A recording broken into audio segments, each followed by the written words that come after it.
and in the room we're recording. So if you don't want to be recorded, then don't say anything. Hey, Leah, how are you? Hey, Kyle, nice to see you. I'm good. How are you? I'm doing well. It sounds like we've all had some weeks. It's busy, it's hectic. Quite a week. And Quite a week. yeah. And the thing is, when you have quite a week in the AI world, it's like 5 years, right? Oh no, yeah, you can't miss anything because it's multiple announcements today. It's seriously. The other thing I'm really excited about, for the past 4 meetings, there's been at most one person in this room physically with me. So the fact that there's actually a little crew here, I'm really excited about. It doesn't feel quite so lonely. You don't want to sit in this big conference. They like me. They really like me. How many people are there? I'm the one that's normally with Kyle. So Yeah, I just had to exactly. join online today. I couldn't make it over, but yeah. Yeah, exactly. There are 6, 7 of us here. Awesome. Man. Yes.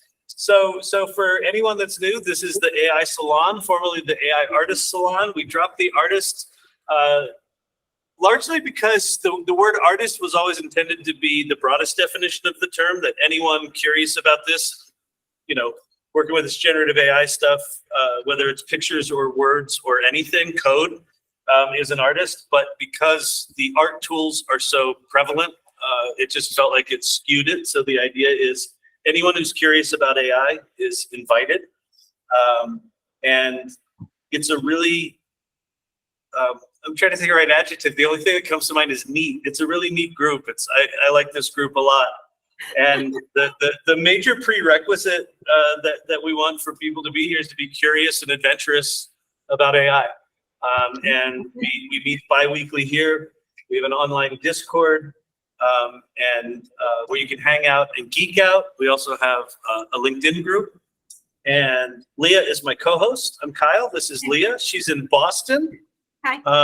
Why don't you say a few words and Yeah. tell us what's going on? Well, welcome again. So excited for new people to be here and excited to see people we're starting to see every other week for 8, 10 weeks. I'm losing track of where we're at, but we've been doing it for a while. I'm going to take this opportunity to talk about our values, which are very exciting to me. I think that when Kyle and I started this group, we weren't totally sure what was going to happen, and we're starting to take some shape and some form. So I do want to go over the values because this is very important. First thing is I want to talk about is curiosity. Really important value of the group is curiosity. Most important thing, maybe. That's how it started. Kyle and I had a conversation, and we had all these questions, and we were curious, and we started a salon. So curiosity, generosity, share what you know, share what you learned, ask questions. There's way too much for any one person to know about AI. And the more I learn, the more I realize one focused little area is the best way to learn. So ask everyone whatever you need to ask and share all the information that you have. The third value is exploration. We are here to take risks, to try new things, to fail brilliantly, and to keep exploring and exploring, right? Collaboration. We want to work with each other. Look for ways to connect with people. Where do we intersect? We have artists in this group. We have CEOs. We have fashion people. We have all kinds of people in this group.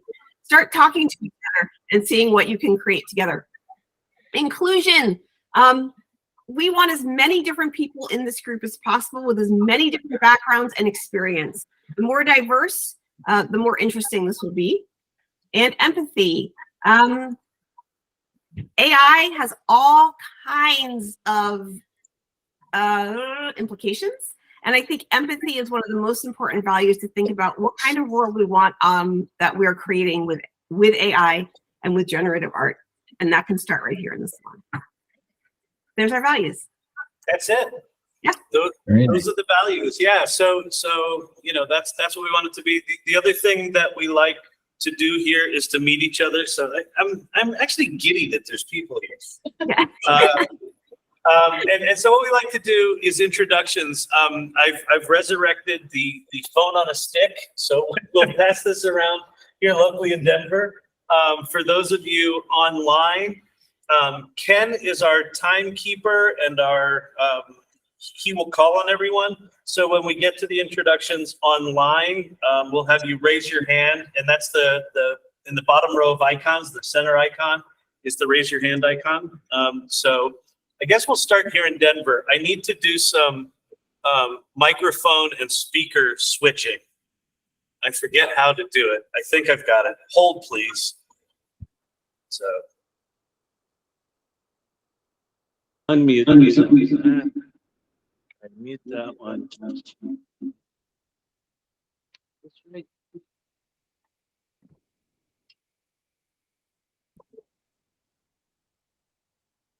Okay. No, that's not good. Wait.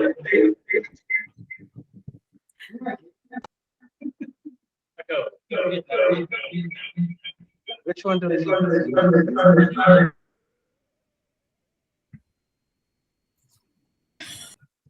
Can you hear me?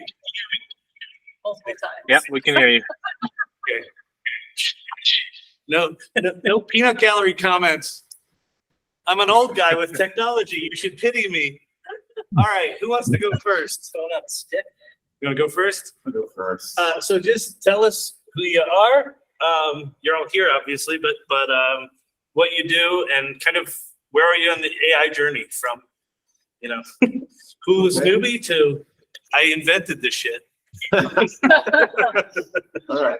My name is Tim Russler. I'm primarily a writer who's made money as a content strategist over my career. I'm really passionate about storytelling in all its forms, from theater to film to photography. And in terms of my placement on the spectrum, I have gradually curled out of my fetal position and decided I better learn some things about this. And so that's why I'm here, but I know next to nothing. At the same time, I'm familiar with things like Duchamp's urinal and bananas placed on walls that make tons of money at Art Basel. And so maybe that's something that has a part of the conversation as well. So thanks. I'm really excited to be here. All right. I'm Brett Ferris. I'm in the shadow, right? As Kyle mentioned, maybe a little earlier, expected. We did do some work back in the 90s, mid-90s, started. Had a startup around 1999 that was using fuzzy AI. So I'm used to seeing a lot of insight from this kind of tool. I'd like to see different ways to work with it personally, like you say, exploring some different ways to jumpstart my own side with it. But I'm presently beta testing a piece of software called Poet out of Spain that leverages a bunch of different forms of AI. And it might be that it's kind of like the Night Cafe. It's got a lot of different kinds of inputs. But presently, I've got a company called Lightstruct that is a little different, projecting light using digital art onto different forms of environmental, objects. This requires people to be in front of, so it's a little different than AI. Lightstruct, LIGHTSTRUCT.com, in case it's not coming through my voice. I don't know anything about the password here. I'm happy to be here too. This is strange. Hi, my name is Drea Knutkin. I'm actually with the AI Salon. My role is that of a generative architect, which is a new thing. I'm a longtime PR / professional writer, and I'm interested in how to use generative AI tools to sort of enhance our efforts and our strategic efforts to, if they write for us, are they doing so smartly and according to our values? To me, AI is a matter of augmentation, displacement, or replacement. So I'm always looking at things through that lens and trying to see how we can best utilize these tools in a very human way. And not mistake them for humans. That's already getting us into a ton of trouble. Also not mistake them for secure, apparently. I'm also working on a startup that is helping it has a generative AI gaming component, and its goal is to help people recover from abuse, emotional abuse. So there's a lot of potential there. I am super stoked to be here in person finally, and excited for this meetup. Hi, my name is Jane. I'm a content writer, and I've been using AI for all of 2 months, but it's already just like really transformed how I do my work and how I produce. And I'm still kind of learning like what it can do and what I can do with it, while also, you know, like what Drea was saying, like remaining authentic and human. I mostly got into it because you know, marketing tools are changing like every 6 months, and with AI it's changing like every 6 hours. So I figure I better keep up with it. And Jane's also an organizer of the salon, so thank you Yes. for all of what you do. Hi, my name is Duke. I'm interested in AI for making software. And that's about it. I also think it's kind of crazy. The energy consumption for our egos is pretty insane. The amount of energy these things are using. So I'm definitely in check. Aspirations with AI. Thank you. Great. Welcome. Hi, my name is Greg. I'm in cybersecurity and interested in that from the AI standpoint. I guess I see AI right now as sort of primordial sludge, and that real AI will, one, want something in return for what we ask it to do. Two, tell us, no, I don't want to do that. That's cool to know. It's real AI. It doesn't behave just like us. Awesome. Yes, I hate you all. Hi, Matrix. my name is Eric Rowland. My company is Enable AI. We do data mining in the marketing and legal space. And yeah, although I may be a contract that I'm really excited about for using LLMs to navigate phone tree. So anyway, they're using like an existing BERT model, and so it'd be really interesting to see if I could do something better with LLMs. I've recently sort of like redone a good portion of my tricks using LLMs instead of other machine learning models that I might have used previously as like an entry point. It's really exciting. I'm doing I'm doing the playlist for the AI salon, and so I already have like all the transcripts, and I'm working on the output for all the cool things that we're thinking about doing with that. And also, if anybody wants to participate, like I'm happy to share the output of what I've been working on. I'd love to get your feedback as far as, you know, what you think about what's going on. Yeah, exactly. So thank you, Eric. Excited to have you here. Okay. Okay, so for those of you online, just raise your hand. Raise your hand to introduce yourself, and Ken, if you want to just start calling on folks. Okay, sounds good. It looks like we have Sky up first. Hi, my name is Sky Sant. I'm a director of user experience research and product design. I have been at the forefront of what everyone else is like, it's just machine learning, automation, optical character recognition, right? But I'm a product designer, so I'm like the creative force for innovation. This is just the newest incarnation of an awesome tool. I plan to use it professionally in my next role. So I'm between roles, tech layoff, wah wah. But I absolutely am using it right now in my professional. I'm creating all sorts of different things using both Midjourney in my own because I'm a professional artist, and also using AI professionally. Cover letter in under 2 seconds. Thank you. Awesome. Saved my life, man, with all this job stuff. So I am absolutely loving it, but I can't wait to hear how you guys are using it and how you're framing prompts and stuff is one of the most important things right now. I've noticed that as I start to understand how to put a prompt in, it's giving me really different outcomes. So super interested. Thanks. All right. Thanks, Sky. Welcome. It looks like we have Rebecca. You're up next. Hi, I'm Rebecca. I am an independent consultant in business strategy and strategic foresight, and I have mostly recently been focused on how to use the generative AI tools to make foresight more available and to help augment the storytelling and narration of potential futures, both from an artifact perspective and from a storyline perspective. All right. Thanks, Rebecca. Welcome. Jeff, you're up next. Hello, I'm Jeff Gray. Me, Jeff? Yep, Jeff Gray.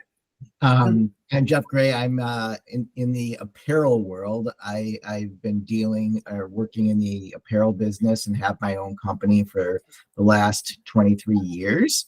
And I'm looking to work with AI and bring it into the fashion world and creating art and things like that for physical products. So that's what I'm working on, and I've been amazed by what I've heard in the last month. And I really appreciate, everybody who I've reached out to for a discussion. I just want to say thank you, and it's been a great experience so far. All right, thanks, Jeff. It looks like Charles Brewer, you're up next. Hi, everyone. Charlie Brewer in San Francisco. I'm a director of product design and product manager, working in ed tech, prop tech, and sometimes ed tech. I'm just getting started with AI. I feel like I'm not even keeping up with the newsletters, but I have hopes of starting to build some things. I think that's probably the only way forward with this. And it's all very exciting. Great. Thanks, Charlie. Welcome. Bruce Rasa, you're up next. So hi, everybody. Bruce Rasa out of Kansas City. I've got a startup called Dexer. We do a voice capture that's hands-free, but we do it with no internet. So that's for B2B professionals, insurance adjusters, veterinarians, construction inspectors, things like that. So I got captivated by this to see how can LLMs be used eventually actually on edge in a local mode. But first, just how do we make them as truthful as they can be? And we think we've got a way to leverage it in what we call natural capture. And what I found out is my agenda each day is dictated by whatever the hell Kyle puts on LinkedIn. So a couple weeks ago was the Marketing AI Institute, which I never heard of before. So I spent a weekend on that. And today it was Agent GPT. And I gave multiple people demos of it and it was freaking awesome as far as the chaining. So that's all. Thanks. All right. Thanks, Bruce. Welcome. Alan, you're up next. Hello, I'm Alan Chudnow. I'm a solution architect for a big engineering firm, and I use AI right now to help me write RFP responses and proposals. It's pretty awesome for giving me ideas. I don't copy paste directly, but it really helps with the ideas. I use it to help me write code, which is great. And sometimes artwork. So there's lots of stuff it can do, and then there's lots of stuff in engineering that it's not quite precise enough. You can't get Midjourney to draw an appropriate block diagram yet, unfortunately, but I'm sure that's coming. And there are ways to get ChatGPT to do things like that. So that's where I'm coming from. Thank you. All right, thanks, Alan. Welcome. Allison Rowe, you're up. Okay, that's me. I introduced myself once before in this group, and at the time I was unemployed and my intro was much less exciting, but I am now the director of integrated marketing at an AI tech company called Banter Computing in Denver. And we build computer vision and biometric solutions, specifically focusing on like ethical and safety driven approaches to those things. So it's really been a fun adventure so far. I'm only a couple months in, but a fun adventure so far of figuring out all the nuances of how this tech works and how we talk about it publicly. And of course, there's so much available to be misunderstood in all of this tech space. So it's just a very interesting role to be in right now. And I guess I also wanted to introduce myself because we're hiring a UX designer developer right now. And this seemed like a good time to put that plug in here. If anyone knows a good UX designer developer, drop something in the chat or message me on Discord. I'm around. Thank you. Awesome. Thanks, Thanks, Ali. Allison. If you Welcome haven't back. especially if you're new and we haven't met you before, please raise your hand and let us know who you are. And even if we have met you before, come on, be generous. That's one of our values. I'd like to put a Raise your hand. plug in too for the ladies, the women in the group, to please raise your hand and go on camera and say hello, or even just say hello without being on camera. Well said. Looks like I think we heard from Alan. So John, you're up. Hi, I'm John Langford. I think this is the second AI salon I've been to. I came to maybe the second one a month and a half ago, something like that. I've been dying to come back. I have 2 little kids. It makes it tough, but I think I make the 3rd director of UX and product design on this particular call, which is pretty wild. So I work for a company called OneTrust and manage a team of designers working on products for managing ethics and compliance. And we're rapidly, approaching this point in time where we're going to be implementing AI across all these different pieces of tooling. And because we're an ethics-focused company and a privacy-focused company, there's so much risk and there's so much opportunity. And so I'm just fascinated. I'm trying to absorb as much of this as possible and try to navigate what the path is going to be forward for all of us and make sure we're doing the right thing. Awesome. Welcome, John. Thanks for that. Eric Sanner, you're up next. Hello again, everybody. Geez, now we're here. I don't know what to say. I also want to give a shout out to Kyle for the LinkedIn post setting my agenda every day. A lot of my time over the past, say, month or 2 has been, trying to get on wait lists, trying to use tools, like not being able to, then they get yanked, then they get improved. So I'm loving ChatGPT. I got my first put into timeout by Bing version today when I asked it what version it was, which I thought was pretty innocuous, but it didn't like that. Anyways, it's always inspiring to be here, and I even sometimes I lurk on the Discord, but I just look forward to learning every time. It's good to see you all. Yeah, welcome back, Eric. All right, David Mondragon, you're up. Yeah, that's good. David Mondragon. I am a VP of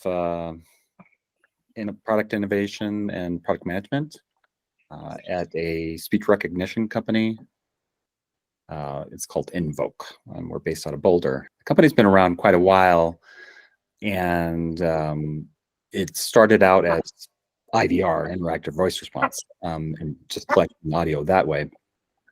But we grew into figuring out that if we went into contact centers and then ultimately healthcare, the speech dictation was something that was good in contact centers, where the agents themselves could actually dictate their notes at work to improve things. So I've been with the company for almost 20 years, and so I've been in speech this entire time. And so all of these machine learning technologies have been around for quite some time, and we've been using them for a really long time. I think the thing that's really exciting that's happening now is that obviously something has come together where you had all that great machine learning going on and all that data going on, but now it's interactive, and that's what's exciting to me about the AI. For me, as far as my experience, so I've got experience a lot of machine learning foundational kinds of things. I'm stupidly trying to install LangChain and use it with Python. and hey, it's actually not going that bad, but I was never a coder, so Yeah, I'm right there with you. I haven't quite committed the 6 hours of banging my head into the wall to figure it Yeah, out. but Just kidding. oh, look, try a couple days already for me. Yeah. I also got to say, David, your glasses are impressively colored. I assume they're blue blockers, but they're quite impressive. So They are. Yeah, you guys are all you're bringing me down. You're all so blue, you know. Yeah. So otherwise, I've been fiddling with the the stuff that's out there and having a good time with it. And enjoying learning from everybody else and all the tips and things that are out there and available to read that keep coming across the wire. So appreciate it. Yep. Thanks, David. Terry, you're up next. Hey, I'm Terry Campbell. I'm a commercial food photographer and director in Cincinnati, Ohio. And I've been doing mostly Mid-Journey. I played a little bit with Stable Diffusion, very little with Dolly, but I've been mostly using Mid-Journey to kind of augment my work, more than just trying to create like a chocolate Darth Vader or something. I'm trying to find ways I can actually use them for work now. And I've found some interesting things that the AI can do and how I can incorporate it into stuff. So I'm just looking to keep trying to push that envelope and learn more and see what I can do with it. Happy to be a part of this group.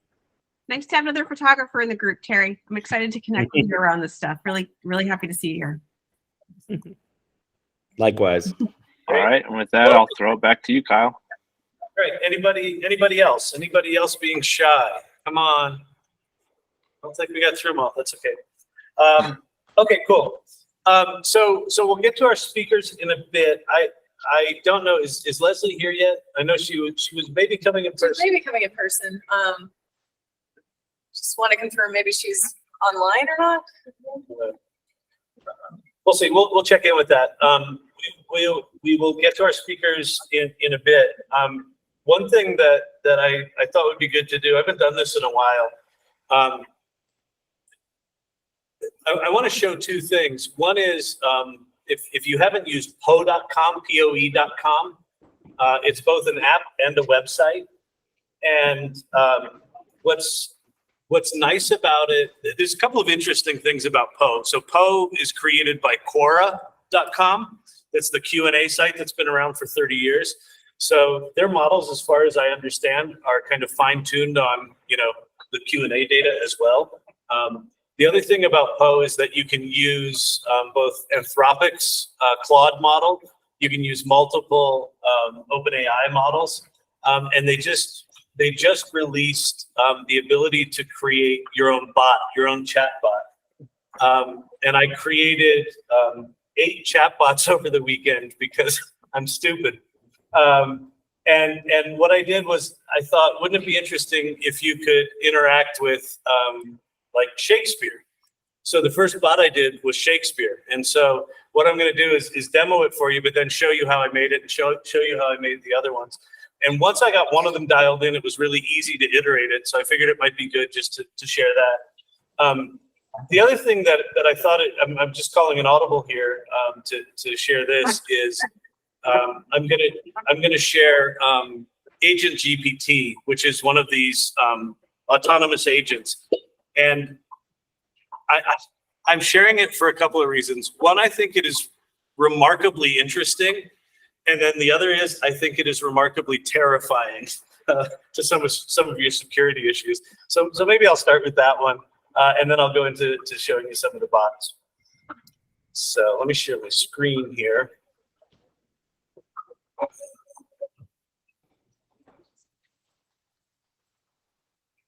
So here's Agent GPT.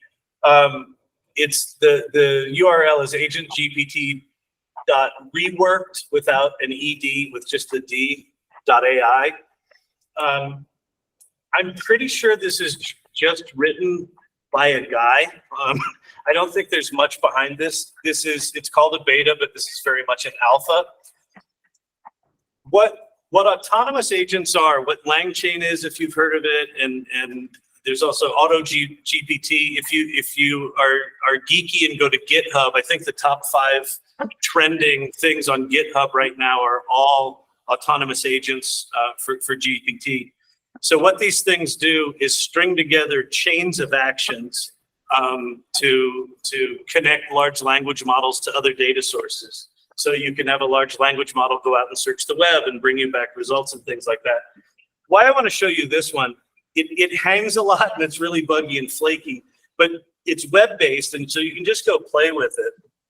And one of the first things I did with it was I asked it to go find all the taglines of my competitors of my company. And within about 20 seconds, it had done that. And what's cool is you get to watch what it does. So we'll just put sort of test in here. And then basically what you do is you give it a goal. So let's give this a goal of, I don't know. And if anyone has any ideas, you can do it. But I'm going to try to combine a couple of different modalities here. So let's say, find me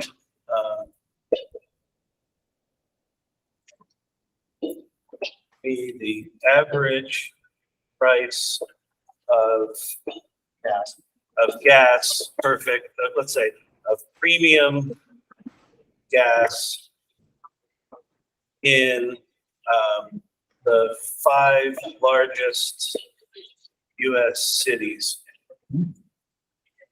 and just deploy the agent. And so now watch what it does. It gave me an error. Of course it did.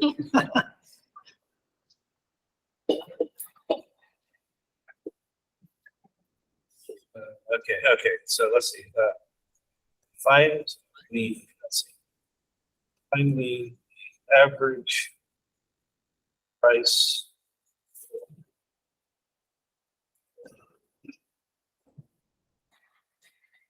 of gas and Banter and for similarly sized cities. See if it goes that in. Kyle, have you found anywhere that explains what the model's policies are that they keep talking about not violating? You have to be very direct about what you're asking. In this one, I don't know. Hang on. I might have just needed to reload the page. Hang on a second. Let me test.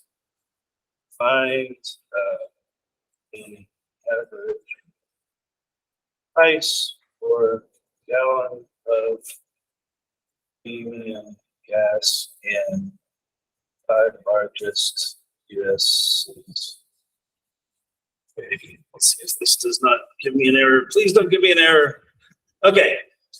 So notice what it did. It said added task, scrape the internet for the largest average price, latest average price data for a gallon of premium gas in the 5 largest cities. Added task, use natural language processing to extract relevant data from the scraped data.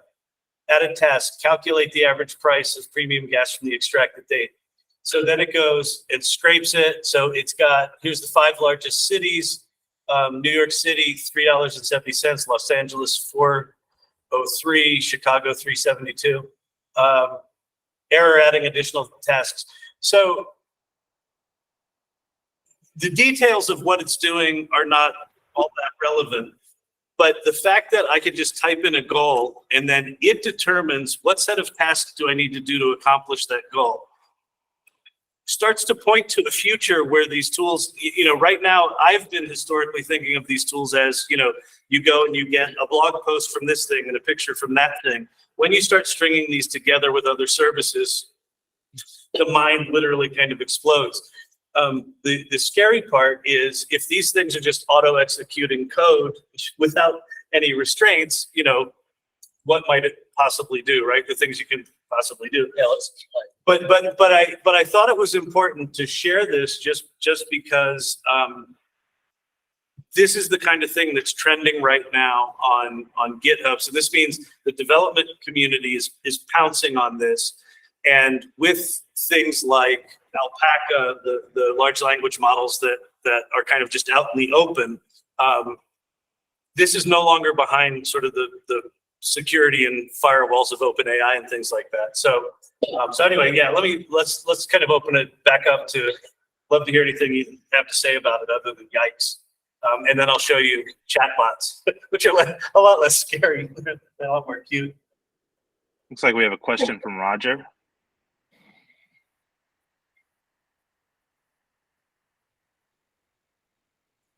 You're muted, Roger.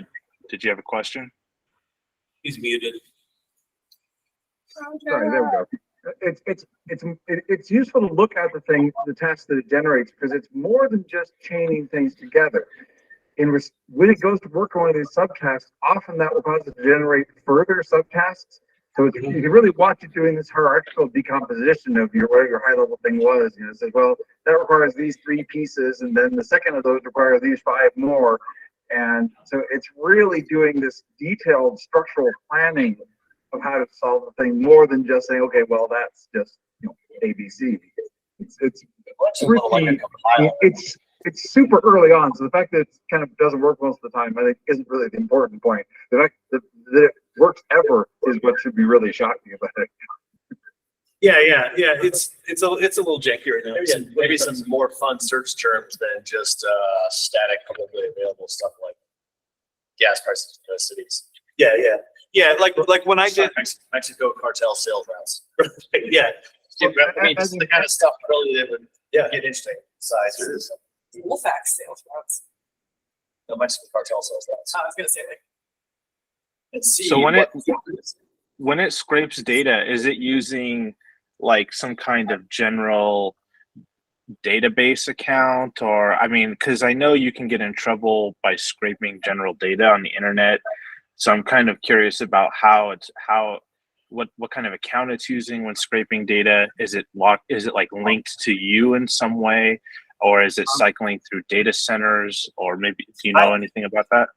I have no idea. Like I said, I'm pretty sure this was just written by a guy. I think it's sitting on top of LangChain, and I think it's using GPT-4 and LangChain and Pinecone or something like that. So I assume he's just writing, or using general scraping technologies.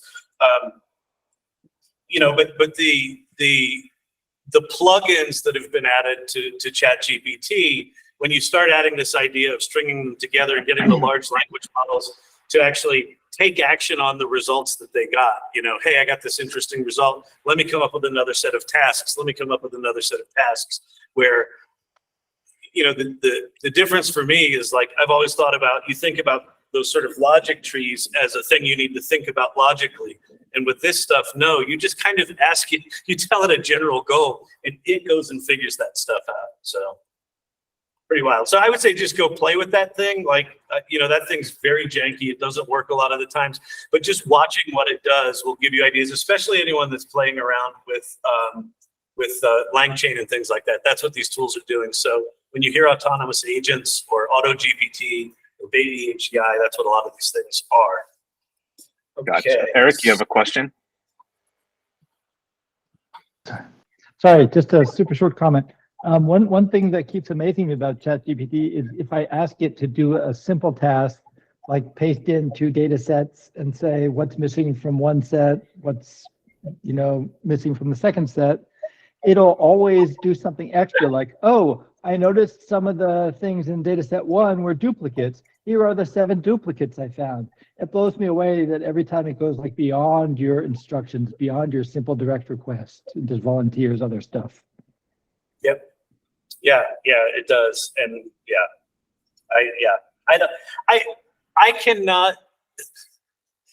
I keep finding myself slack-jawed at just all of this technology. And it's just like, I just feel like it's been months of me with my mouth hanging open. Like, I can't believe what I'm witnessing and what's happening. Okay, so let me show you these. Oh, I've got to share my screen. Let me show you these bots that I did.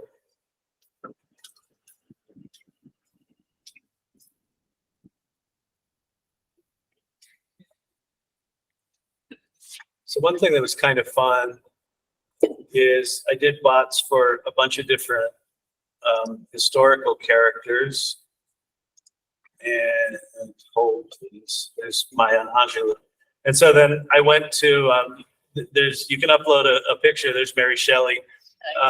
You can upload a picture, into the bots. So I went into Midjourney and there's Virginia Woolf. And so I made some images of Midjourney. So just one thing for me is like that idea of sort of jumping back and forth between playing with the word prompting, creating a bot, which is kind of this technical thing, making an image, that idea of sort of creatively sort of navigating multiple creative modes with essentially zero friction is a new and exciting thing.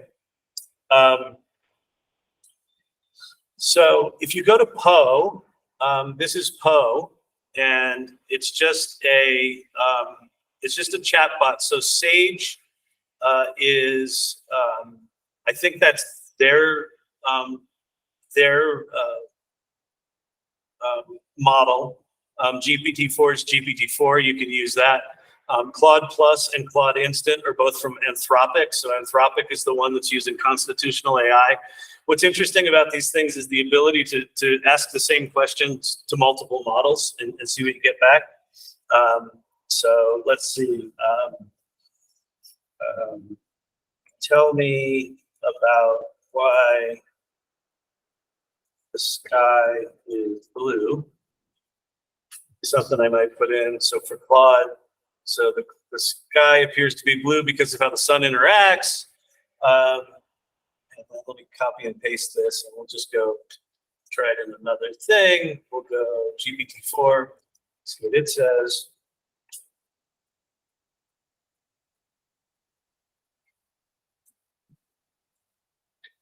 You'll notice GPT-4 is much slower.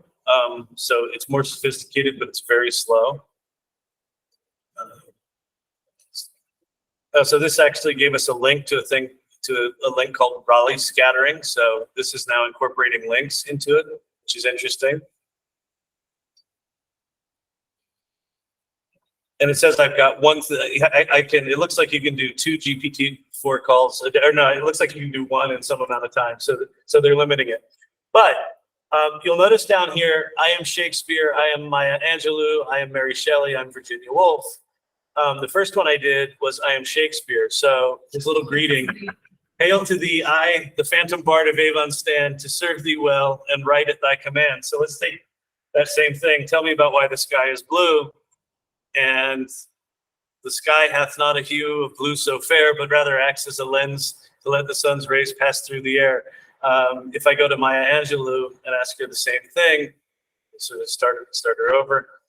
She says, welcome, my friend. Let our words uplift and our hearts unite.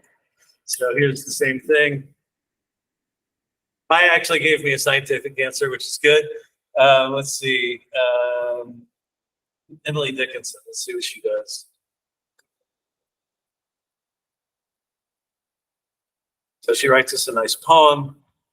Who else do I have in here? Oh, I've got Jay-Z in here, I think. Yeah. Let's see what Jay-Z does with this. So we'll clear this out. Welcome, my friend, to the Jigga realm. Let's create fire with you at the helm. The sky ain't blue, just how they viewed a cosmic theater for me and you. So these things are really kind of capturing that personality. You can make your own of these, and you can make these as technical as you want. Before I jump into this tool in particular, let me jump over to GPT Playground just to show you a little bit about some things to play with here. So on GPT Playground, you've got a couple of different modes. You've got the complete mode, which is just sort of a single, text box where I can, say the same thing. This is GPT-3. It's going to give me the answer there. But I can also go into chat mode, and with chat mode, you've got this thing called a system prompt. And so the system prompt is where you can do like, you are an atmospheric scientist. So you can kind of tell, you can tell this thing what you want it to be. And that act of telling the chatbot what it is first, what it's actually doing is it's kind of limiting the data set that it searches. And so it dramatically improves the results you get back. And so especially with someone like Shakespeare or, historical writers where there's a lot of writing there, you're kind of limiting what it's looking at to their writing set. So that's why you're getting back these interesting things. So if I jump back over to Poe, And let's go into one of these. We'll go into Shakespeare since that's the one I did first. So if I say edit this bot,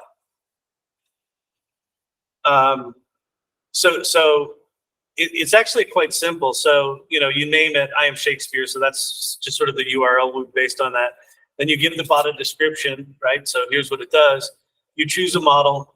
They've got ChatGPT and Claude Instant. You can play around with which one you like. What's nice about Claude Instant is it's very, very fast. And then the prompt itself. So I said, you're a chatbot embodying the renowned playwright William Shakespeare. Engage with users. Hello. Hi. Are you listening? I am. Hey. Sorry. You're fine. I had some challenges finding it. Oh. The door out front was locked. Do you know that? I think it's open until 5:30. So. So I was walking around and it happened. No, it's my fault. Okay. Well, welcome. Thank you for having me. Great. Yeah. No, thanks for being here. We're just geeking out a little bit, and then we'll actually turn it over to you. So engage with users as if you're crafting a play for them using authentic Shakespearean language and phrasing. Your responses must adhere to iambic pentameter with stanzas extending beyond 2 lines if needed. I did that because it was only ever responding in 2 lines, so I was doing some testing. Your memory of your written works is impeccable, allowing you to quote lines or provide examples. So I did a fairly detailed thing, sort of telling it not only what it was, but how I want it to act and what I want it to look at. And then you do an intro message. And so basically what I ended up doing was I just went over and played. I wonder if I saved any of these. Hang on a sec. Kyle, can I ask a question? Yeah. So it seems to me you're not getting what Shakespeare is at all by this prompt. You're getting it someone that has modern knowledge that just is annoyingly talks like Shakespeare. And that to really get at Shakespeare, you would want your prompt to limit the knowledge to what Shakespeare would have had at the time and talk as an Elizabethan, not in rhyme.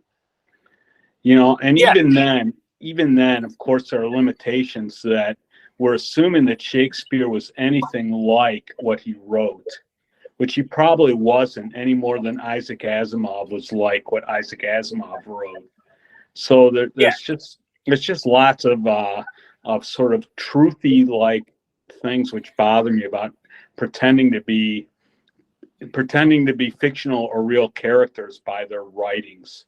But regardless of that, I think that if someone wants to talk to Shakespeare, they're not going to want, if they want modern knowledge in Shakespearean prose, that's not talking to Shakespeare. Talking to Shakespeare is talking to someone from the Elizabethan era, and that's what you should put in your prompt. So sorry, I just find this whole impersonation of characters to be just strange and weird and somewhat immoral, but or unethical.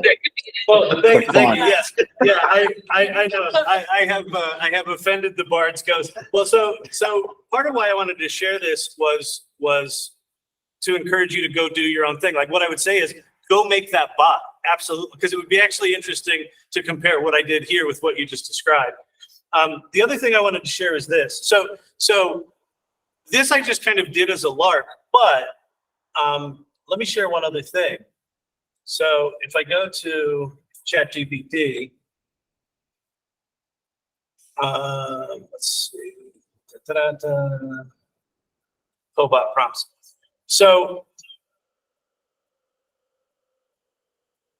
once I got the Shakespeare thing working the way I wanted it to, I thought, what are some other things that we might do? I thought, well, what if I did someone modern? So I thought, what if I do this for Jay-Z?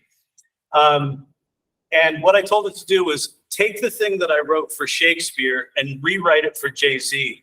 And so it says, you're a chatbot embodying the iconic rapper Jay-Z. Engage with users as if you're composing lyrics for them using authentic hip hop language and phrasing. So it was smart enough to kind of read the thing I wrote and rewrite sections of it so that it was appropriate for Jay-Z.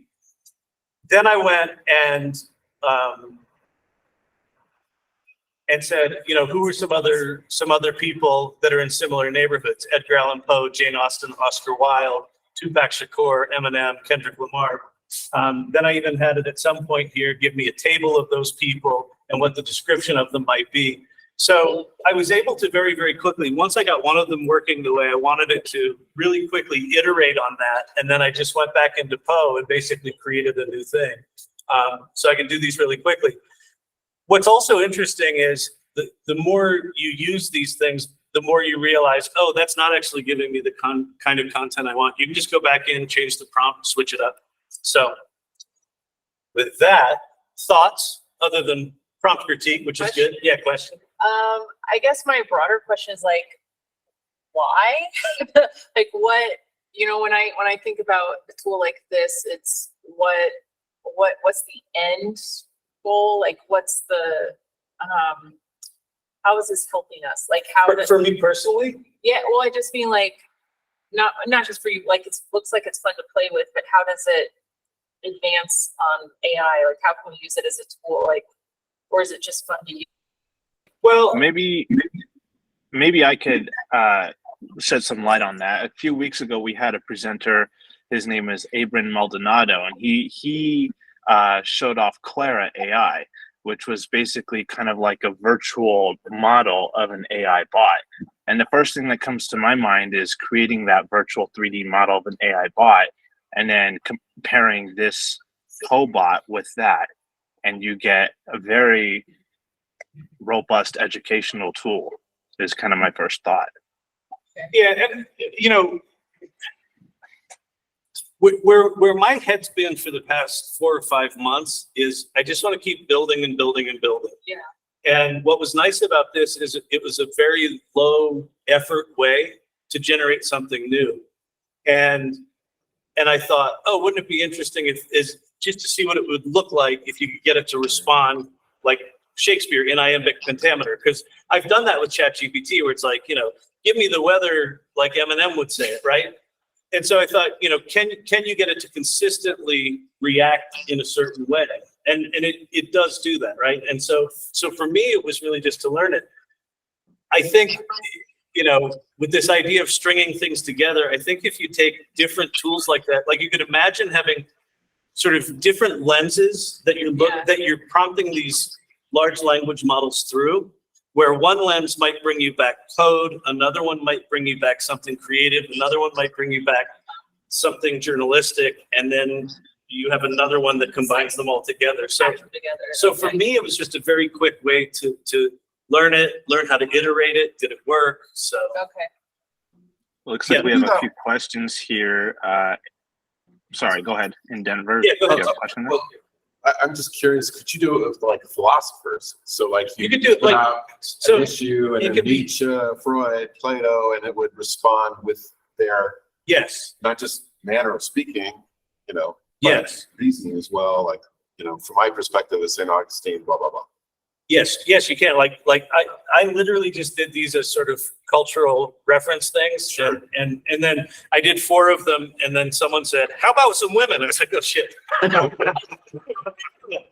so I went and did. So I did 4. But you can literally do anything. And to the point about the criticism of the prompt, like yes, like if there's a better way to prompt it to get more specific answers, like from where I was coming from, I'm a theater major. I didn't really give a shit if it was accurate to Shakespeare at the time. I wanted it just to kind of give me iambic pentameter with modern things. But yeah, like that's what I would start exploring is really start to learn the difference between if you prompt it in this kind of generic open way and get much more specific with it. You'll learn a lot. And I think you can do it just beyond, like I just chose to impersonate historical characters because they were recognizable enough that you could look at the output. Like I had someone send me a thing that she said she did Maya Angelou's, and she was a compatriot of hers, and she said it totally like depressed her and tripped her out because it was like she was answering like she thought she would have. She knew her well. So, but you don't have to go that direction. You can have it act as an engineer or as anything you want it to be. So I'd say just go play. So I don't know, Eric Sander, do you have a question? Eric, you have your hand raised. Sorry, that was a, sorry. Okay, No no problem. Maintenance mentor, you have a question or comment you want to contribute? Wow, sorry, I didn't know I was underneath that. Okay, no problem. Alan, you got a question or comment? No, I had a question. Yes, please. Thank you. That was super cool, Kyle, and I appreciate everything you said. Hey, did you use po.com? Is that the tool that you used to create those? Yep, po.com. Okay, fantastic. Thank you. Yep. All right, maintenance mentor, you got your hand up again? Yeah. Kyle, it's John, of course. Hey, John. Of course, you know that this Po thing has got me written all over it. But what I'm thinking about, I don't think it would suit my needs. But for the group, it seems like kind of like closed source, your own little mental mentors, if you want. If you have your league of mentors in your mind, you go back to that Napoleon Hill type of thing. You can make whoever you need. And I mean, if can this be linked to any outside source, LLMs, or any sort of language learning models? Right now, you can connect it to the Anthropic Claude Instant or the GPT or the Chat GPT 3.5. I assume over time you'll be able to attach it to other things. This is, if you remember, if you were here, we had McKinsey from GPT Boss. What GPT Boss is essentially a series of these. The work that you're working on, John, with maintenance mentors is in a similar space. This idea of pre-prompting, sets of people, for lack of a better term, to respond to you in a certain way. So yeah. But this is all on the site. This is just for you. This isn't like a Slack channel or anything like that. This is purely for your account. No, well, you can share it. If you go to po.com/IamShakespeare, you'll get my Shakespeare bot. So there are things you can share. I can use it. What's that? And then I can just use it just like you were using it right there. Yeah. Oh, okay, excellent. Yeah, because I was thinking about a couple of different models that I'd like to do for different friends, for different problems that they have, whether it be mental health or maintenance or whatever else. So that's really good. And if you can hook it up with a learning model, then you could take some like experiences of your father and then have your father there on Po for you, whatever it may be. That's great. I appreciate this sharing that. Yep. Okay, so let's move on. Welcome. Do you know, Drea, if our other speakers online? Jonathan Stray? Is Jonathan Stray online? I am not online. Okay. Okay, great. Yeah, I'm here. Hey, thanks for coming. Great. Glad you could make it. Hello, welcome. Drea, you want to introduce Jonathan? Sure. So Jonathan Stray, he sort of hits my my journalist fangirl phone. He's a former ProPublica journalist, which is some of the best investigative journalism out there. Also has written for the Associated Press, New York Times, Foreign Policy, MIT Tech Review, and Wired, but then transitioned to becoming an AI researcher, data scientist, and professor. And his specialty is recommender systems, which I believe are the Netflix, suggested movies, and also, what Amazon suggests, and also YouTube trying to bring you down into the conspiracy theory. And what's interesting about Jonathan's work is I think this has to do with how do you work with recommender systems and build them so that they do not further polarize our already somewhat chaotic society. Jonathan, please add if I've missed anything. And if you're gonna do some presenting on recommender engines today, right? Wonderful. Hi, everyone. Thanks to be here. I understand this is actually an AI art salon.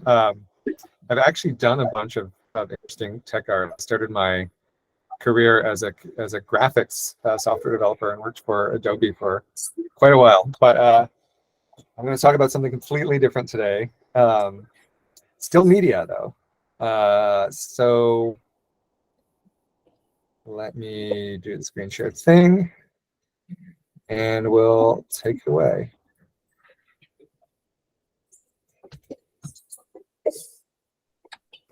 That looks right. Great. Okay. So this is a sort of very high level overview of some of the research I'm doing and some of the questions I'm asking. And I am definitely looking at polarization and conflict. That's a major interest of mine. But I'm concerned more generally with, we've got these complicated systems which are now increasingly AI driven. And how do we control them? How do we make them do what we want? What does that even mean? So I'll talk for 15-ish, 20 minutes, something like that. And go Bears. Indeed. I've been in Berkeley 2 years now. Got my Chai lab mug. So I work at the Center for Human Compatible AI. So it's actually an AI safety lab. Okay, so I'm going to try to define the term. First of all, I'm going to define this word ranking.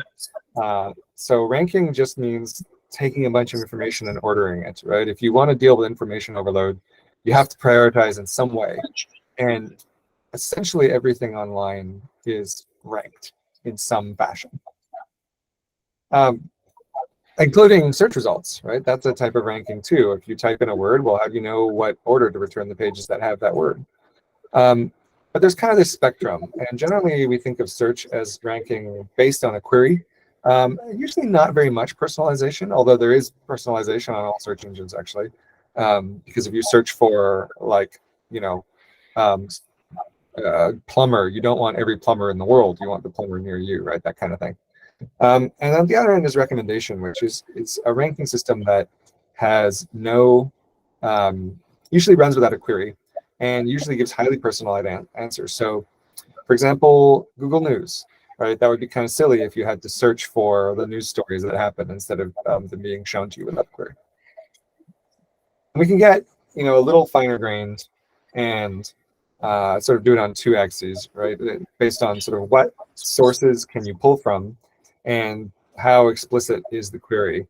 So, Google searches all sources in an explicit query, but sort of classic chronological Twitter is, well, it's only the sources that I follow, but I don't have to type anything in, it just comes up immediately. So I'm sort of in this space of sort of the right quadrant is mostly what I think about. And these systems all kind of operate in the same way. They have some huge number of items. They get rid of, could be billions, right? In the case of YouTube. They get rid of the bad ones in some way, which is normally called content moderation. Then they, have a bunch of ways to generate a bunch that you might like. And then they have a sort of slower but higher precision ranking stage. And that's normally where you throw the machine learning model there to predict what a person is going to want to see. And then they normally have a post-processing stage, and that's often for diversification, so you don't get too much of the same type of thing.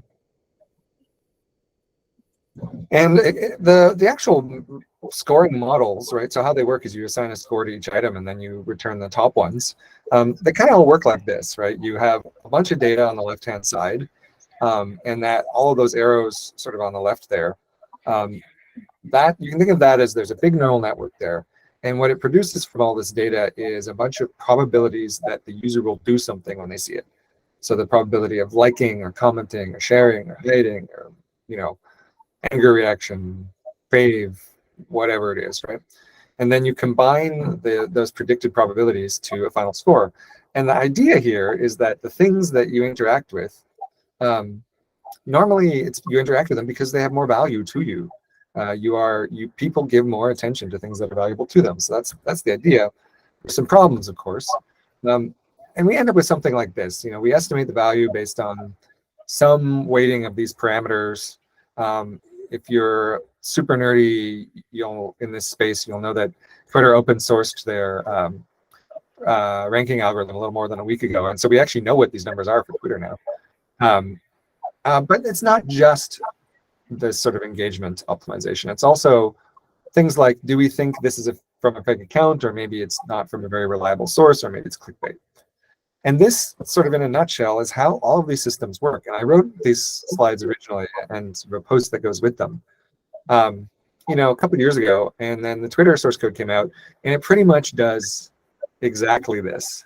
Facebook, YouTube, pretty much everybody does the same thing. And indeed, from leaks, we actually know what some of these are in the case of Facebook. I guess I could update this slide and with the Twitter values now, but this is kind of what it's like, right? So, if it thinks you're going to comment on a post, that counts for 15 more than if it thinks you're just going to like the post, that kind of thing. And it's really interested if it thinks you're going to respond, oh, I want to go to this event. So great, that's how these systems work. So why do we care about them? It's because there's a wide variety of both positive and negative outcomes that can accrue to different people. And normally we talk about 4 different categories of people. Obviously the user is the one we normally think about, but we also want to think about the creator. How does a change to YouTube ranking affect YouTube creators, right? And we want to think about the platform itself, right? It has to survive in some way, and you can also do things that affect other users. So, like a classic example is, if Yelp ranks some restaurant very highly, then your favorite local dive bar may suddenly be crowded, and you don't use Yelp, but it still affects you. So these are sort of the 4 categories of people we think about. And then there's a wide variety of more specific types of harms we might worry about. Here's a list that the UK government wants to address in their recent online harms bill. Some of them are very clearly defined. Some of them are sort of harder to get your hand around, like what is coercive behavior exactly? Or you might worry about sort of like depression and mental health or polarization. Here's a famous study that famous in my world anyway, where they asked people to stop using Facebook for a month, and they compared that to people who did use Facebook, and we found various changes. By the way, there's another study, they tried to replicate this in Bosnia-Herzegovina and found that using Facebook decreased polarization instead of increasing it. So it really depends on the context. In that case, what was happening is people weren't exposed to people who were different than them except through Facebook. Because of geographic segregation. Then there's a lot of sort of fairness stuff. And one of the clearest ways you might want to think about fairness problems is in a job recommender, right? How does LinkedIn rank jobs for men versus women applicants? That's a big fairness concern. And when you start thinking about it, there's all kinds of fairness things here. Like, how does Spotify rank songs from popular versus new artists? All kinds of stuff like that. So there's a variety of stuff that we can worry about. And people ask these really broad questions, like, is social media good for democracy? Well, to start to answer those questions, you have to get a lot more specific. And so this was a big review that all of the things that, you could worry about, like political knowledge, that's the 3rd row along the left there, versus all of the ways you could try to study it. So through surveys or experiments or network analysis or whatever. So all kinds of things that people worry about. Here's a paper that I wrote with actually 20 other people. We produced this huge list of values that recommender systems should support. And it's a pretty wide list of things, and you could think of lots more. And some of them we think of mostly in negative terms, like, we don't want, safety problems. And some of them we think normally in positive terms, like, we want content that is inspiring or are producing. And people really do want this, by the way. We're not just sort of making this up. A lot of this is based on user surveys and that sort of thing. And one of the reasons it's important to be specific about what it is that you want out of recommenders, which drive not just social media, but a lot of other stuff, is that there's a lot of sort of hype around the harms, especially the harms around social media right now. But a lot of if you worry about the wrong things, the problem is that you're taking away resources from worrying about the right things. So I'm actually not a sort of like, the machines are going to destroy society kind of guy. I'm trying to be very careful about, what's real, what should we really be looking at. But I'm actually not going to talk about that stuff today. Today, I want to talk about, well, how can you control this complicated algorithm, which is controlling the media we see? And there's basically four ways, which are through policy, that could be either government or corporate policy, through operations, in other words, how people actually run or manage the system, through the algorithms that you use, which is, I think, what most people think about when they think about problems with recommenders, and also how the users shape the algorithms. So there's, you know, there's a little up arrow between users and algorithms. That's users giving feedback, you know, liking, I don't want to see this, whatever. And then, of course, in a democracy, there's also a loop from users to policymaking. You could think of that like, you know, citizens asking their government to regulate social media, or it could just be, you know, Facebook users get mad when the algorithm does a thing, and so Facebook changes a policy. So I'm going to go through these briefly, one at a time. So if you want to like control these systems, what types of laws or rules could you write? Well, you could ask people to be transparent about what they're doing. You could ask them to measure certain outcomes, or you could ask them to do certain processes like risk assessments. And all of these exist in various laws today. All of these are pretty complicated ideas when you start to think about them closely. Like, you know, okay, you want transparency on how YouTube decides what to show you, or how Spotify decides what songs to play you. Okay, well, what does that mean?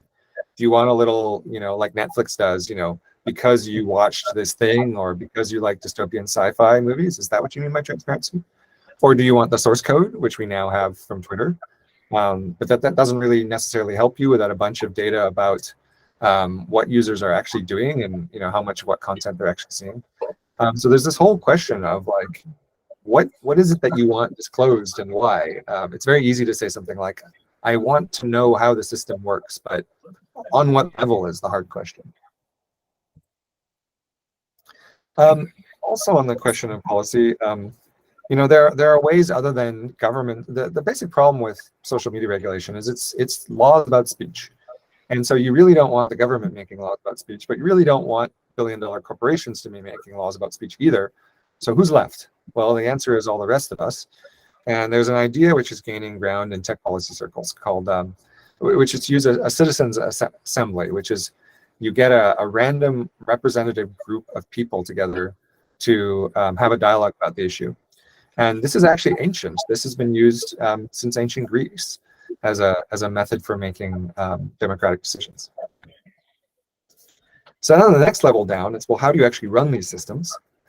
And one thing you can do is you can change the metrics that the people running the systems are evaluated on. So this is an example of Mark Zuckerberg changing how his product teams will be evaluated. And in fact, we saw from the leaked Facebook materials from last year, there's this document which lists all of these metrics that you have to monitor. Basically, they're saying if you change the way the newsfeed works, you have to watch all of these other metrics and contact a particular person 48 hours before the change goes live if it exceeds a certain threshold. And it's all kinds of stuff. It's a list of like pages and pages of them. So like, this is what this looks like.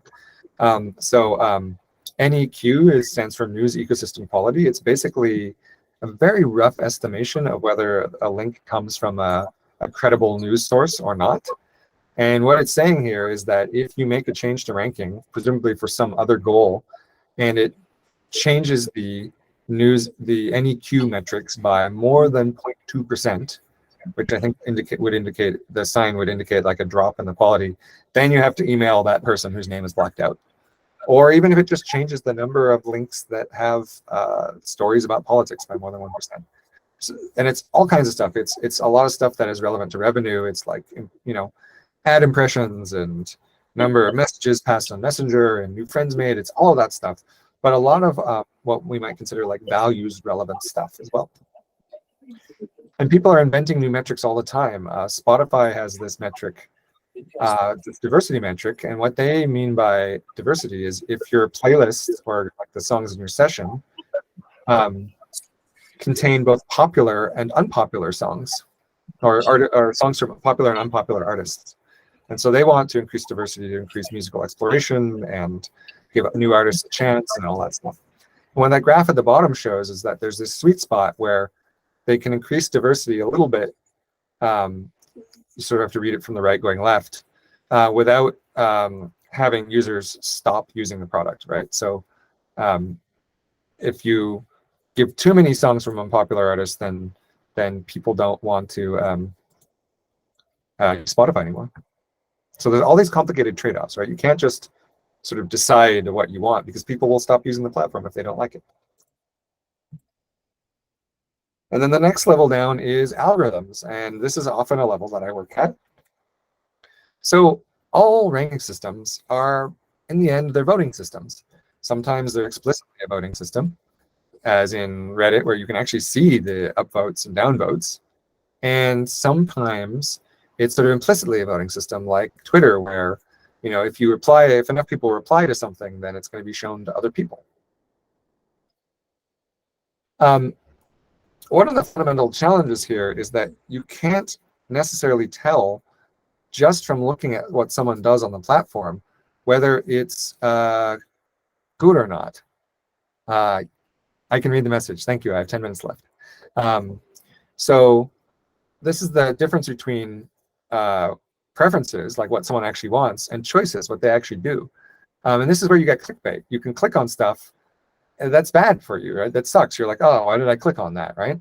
So to make this work, you have to have some other source of information about whether someone actually found something valuable or not. And there's different ways you can do that. You can actually involve people in designing a ranking function, which is what this group did, where they were trying to match grocery stores which had extra food to volunteer drivers to food banks. And so they got all these people in a room and asked them, like, how should we wait, how far you have to drive, and how long it's been since they had a delivery, and that sort of thing. But that's, you know, you can't really do that for YouTube, right? You can't get all the YouTube users in a room, but you can ask them surveys. And so that's what's happening now. You may have seen these types of surveys in some of the products you use. And what they're doing is they're trying to get information from you other than just what you click on, to try to figure out what that click means, basically. And they actually talk about this in their papers. I'm not going to try to explain this too much today, but this is a paper which basically explains how the YouTube ranker works. What you're looking at is a diagram of a deep neural network. And it has both user engagement objectives, it's trying to get you to click, and user satisfaction objectives, which is it's trying to get you to say, yeah, this was a great video when it asks you after you watch it.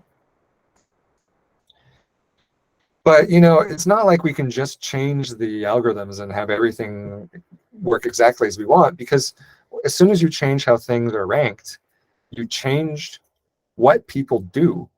In other words, if you change the ranker to like promote, let's say, longer videos, then people are going to create longer videos, and so the inventory is going to change. You know, however you build the system, people are going to try to game it to get the most attention. So there's a bunch of feedback loops here, you know, both between what you click on and what you see, but also between what you see and what is produced. And some of you might be game theory fans, but there's now sort of the beginnings of game theory where it's kind of like, well, because content producers are trying to game the system, you have to think about how they're going to do that when you change how things are ranked. The last thing I'm going to talk about is, how do you know if you've succeeded in any of this? How do we know if any of this is good or bad for society or diversity, or, you know, any of the stuff that we might care about? And I want to illustrate that by looking at this, again, another leaked image from the Facebook files, which is this study where they asked people about negative and positive social comparison on Instagram. So they asked 100,000 people in 9 countries, and negative social comparison is, I watched this exercise video and now I feel fat. You know, she's so pretty, I'll never look like that. Positive social comparison is, I watched this exercise video and now I'm inspired, I'm going to go work out. And it turns out you get both, right? And like any technology, you have both positive and negative outcomes. And it looks like, if you look at the negative on the left there, about 10% of people have experienced negative social comparison often or always. So here's my question to you, as someone who's interested in like social media regulation, or, you know, has an opinion on what these companies should and shouldn't be doing. Is 10% too much? What should that threshold be if it's not 10%? It's never going to be 0, because there's always going to be people who have reactions. You can't always control that. How much of the benefits would you eliminate if you tried to move that number towards 0? do the benefits outweigh the harms? Is that even the right way to think about it? Or should we think about, can we eliminate the harms while keeping all the benefits? It becomes this very complicated question, and every question about the effects of recommender systems is like this. In fact, people have collected measures. So this is an IEEE standard for well-being measures, and there's like 200 of them. You might look at their effects on all of these different sectors, and we don't really know how to sort of balance or weigh the effects on all these different things. But people are working on it. This is from a paper that's along the left there, liberal, participatory, etc. These are 4 different ideas for how a democracy should work. And this paper suggests, different metrics. It actually gives formulas for how you how you would calculate these actual numbers, like fragmentation or representation. And it says, we think that if your theory of democracy is this, then your news recommender should score on these metrics in different ways. So that's the sort of state of the art. So I'm a journalist. We've had like editorial principles for hundreds of years. We're just starting to have principles for like how should information be personalized to make our democracy work best. All right, that was long and detailed, but I hope it was interesting. And yeah, let's get the questions.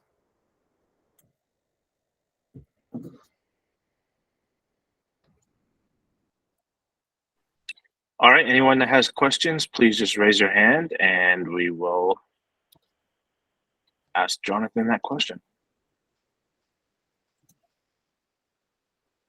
Jonathan, I'm a social content creator for social media, and sometimes I feel like these recommendation systems, these algorithms are like a thing that happens in the background that people aren't that aware of.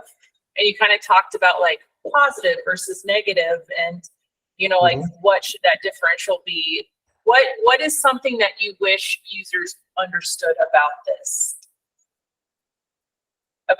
thing that is influencing them?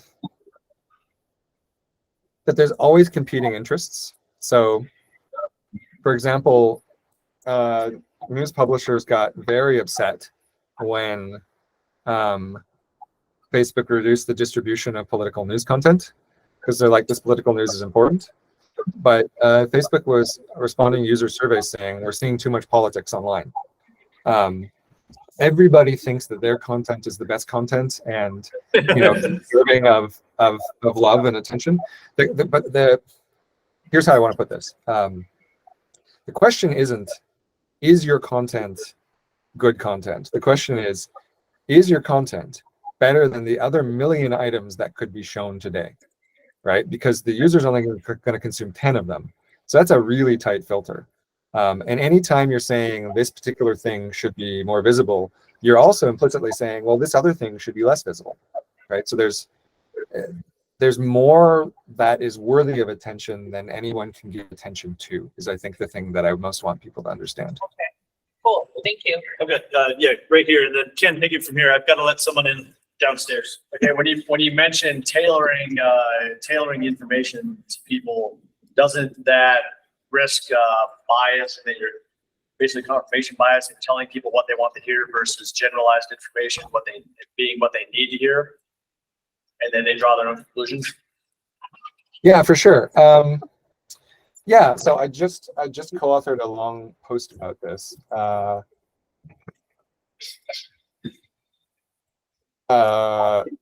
So it is definitely a problem in theory. Whether or not it's a problem in practice is actually kind of tricky to answer.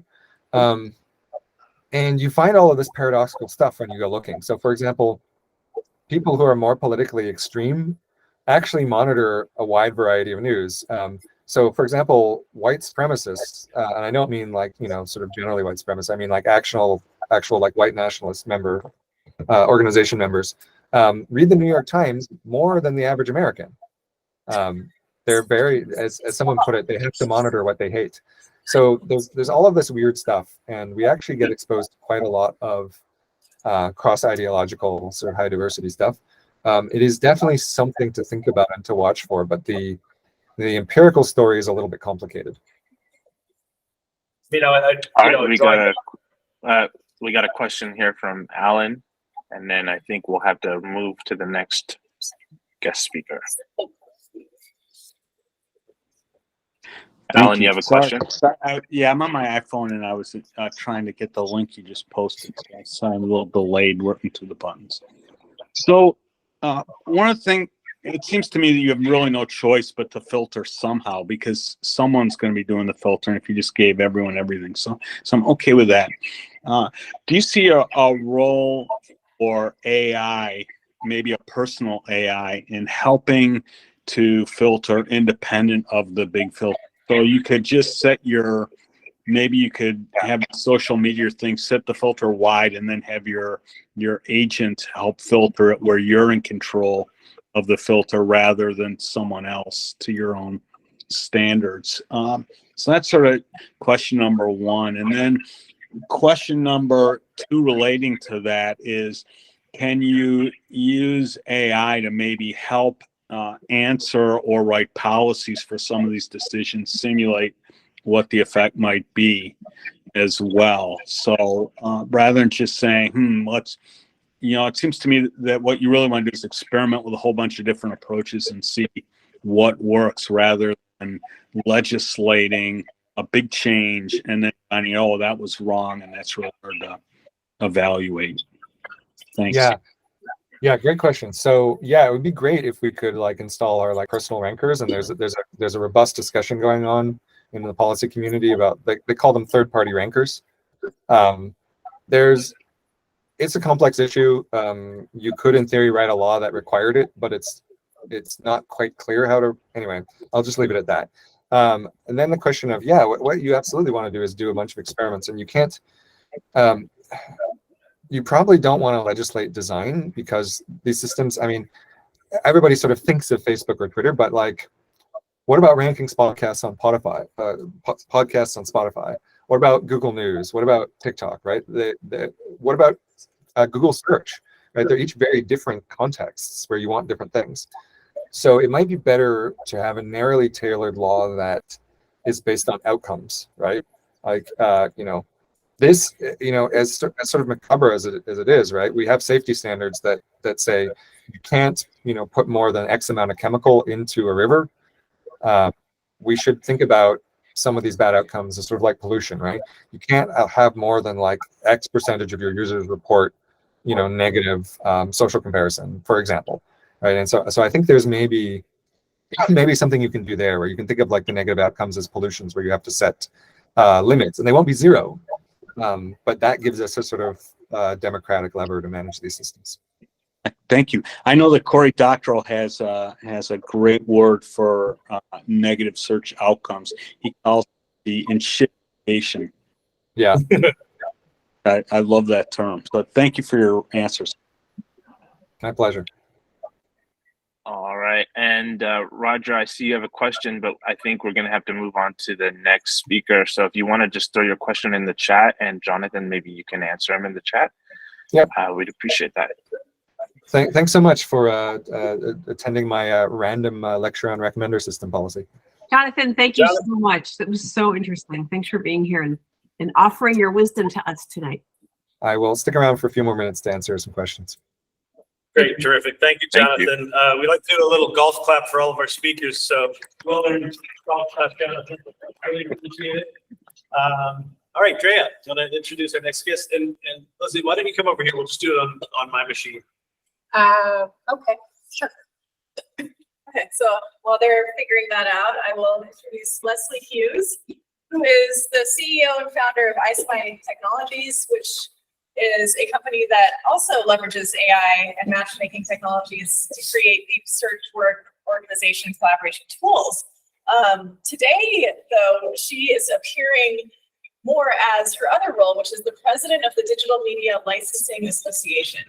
So if you've been following generative AI, there's been a lot of contention around, scraping copyrighted images for model training. Can a generative AI content be copyrighted at all? When we create visual media, what are the copyright issues that come with it? So We're excited to have Leslie talk about those issues today. So I'm really happy to be here. For those of you who noticed I was very late, I apologize. I also couldn't get in. But anyway, I'm getting used to Denver too. And I realized I don't ever have to drive in rush hour. So it was crazy because I only came from downtown. But anyway, so yes, today it's interesting because Jonathan's presentation actually relates to my other role. We actually have a company that we started a few years ago that, and we're working on an education startup that is intended to apply matching technology, recommender technology, and AI to help, in particular, K through 12 be able to find the online programs that are best suited for them. And so it's an interesting, so I may reach out to Jonathan soon. But today it's about pictures. My role is really in the visual content space and multimedia space. And the Digital Media Licensing Association, actually I should start this. So the Digital Media Licensing Association is it's actually a 72-year-old organization, which seems odd since it's digital media licensing. It started as the Picture Archive Council of America 72 years ago. And the intent was to get visual content creators to have an association that helped them address licensing issues. And of course, the world went digital. The interesting thing about the multimedia and the visual content space is it's always been impacted by technology. And you'll hear a couple of things about that in this presentation. So, you gave so I'm sure this is going, sorry, I'm on a computer I'm not totally familiar with. So, innovation. I think I should say I am a very, very pro innovation and pro technology person. I think this AI and I think generative AI is amazing and I think it's changing the world. However, we're in a hype phase for sure. And I think, everybody's familiar with that. We're going to be hearing about how it's going to do everything for us. The reality is once we get past that hype phase, I think we're going to see how it can actually be applied. So what do we know today? Generative AI is exploding. We have text to text, text to audio, text to image, image to image, and there's probably 10 others that I didn't actually. So yours doesn't work with the clicks. That's why I'm getting used to it. All right, so ChatGPT. Let's talk about that first. ChatGPT attracted 1 million users within a week, 100 million users within 2 months after launch. It's projected to generate $200 million in revenue in 2023. And I thought it was interesting, ChatGPT 4, let me move this down so you can see that, contains 100 trillion parameters, which I thought was pretty incredible. And just for kicks, and you all have been playing on this, but just for kicks, I said write an opening presentation on generative AI. And it actually did a pretty good job. Somewhat generic, but I particularly like the last line, which I will go back on. I particularly like the last line. The possibilities are truly endless, and we're excited to explore them with you today. So sit back, relax, and let us take you on a journey into the fascinating world of generative AI. So not too bad. All right. Here is, do we have sound? Can I get should. The problem of not paying assistance enough. What makes it worse is the attitude behind it, which is we don't need to pay as much as everyone else because this is such a great opportunity. So this is, that was a month ago. And if you had seen what I used 2 months ago, it was audio, text to audio is very stilted. A month ago, it was so much better. And I suspect if I had had time to do a new one today, you'll see actually a couple of things later, but it's a pretty fast moving, and I think that's good for all of us. Mid-Journey in February, they had 56 million visitors from 25 million unique users. 75% of their users are male, which really struck me, so I put that in there. I think that's weird. 64% of users are 34 or younger, so I meet neither of those categories. 275,000 images are generated daily, which is just shocking to me. And they're estimated to generate about $750,000 a month. And they're being sued by a lot of angry artists, which we'll talk about. I got it. You got in my space in cybersecurity. Sorry. I work with Palo Alto firewalls. Well, there's other ones, but they are locking down on people downloading copyrighted watermark copyright material and can have a hard time downloading it. We'll talk about that a little bit too. I mean, it's an interesting and I think really dangerous. Got some copyrights too. So Yeah. And we work with the Digital Media Licensing Association, works with literally a woman who wrote the book on copyright, and she's very well. Anyway, we'll get to that. This is a Mid-Journey information that I thought was worth saying about how far this has come just in a few months. Sorry. Stable Diffusion. I don't know how many of you work in design or advertising or with clients. I was shocked to learn, this was a couple of months ago, that big ad agencies working for big brands are using Stable Diffusion and others for client work. And that's a huge risk that we'll talk about. We had on one of the guys from Deloitte Digital, and he wasn't even allowed to use generative AI on his work computer. So all the stuff that he was doing for concepting, he had to do at home on his personal computer. You know, it's interesting because in the design field, I think a lot of the creative directors and art directors, they want to use this technology, and it's great technology. And I think it's interesting, this one very large ad agency that's been named one of the best of its industry for years, for the last couple of years, in May, June, at the Cannes Film Festival said, you cannot use generative AI. It's too risky. We don't understand the rights issues, blah, blah, blah. And now they're creating work with open source generative AI that scraped millions or billions of images. So Stable Diffusion has a $4 billion valuation. An article came out in the last week or so that this is an article some people are taking issue with, but that the company behind Stable Diffusion may be at risk of going under. And I'm guessing that a lot of that is due to the lawsuits that have been filed against them. All right, so we'll keep going. This is an example of Stable Diffusion from an anime studio, which I thought was really quite lovely. All right, so opportunity. So there is opportunity here. The use cases are getting longer by the day.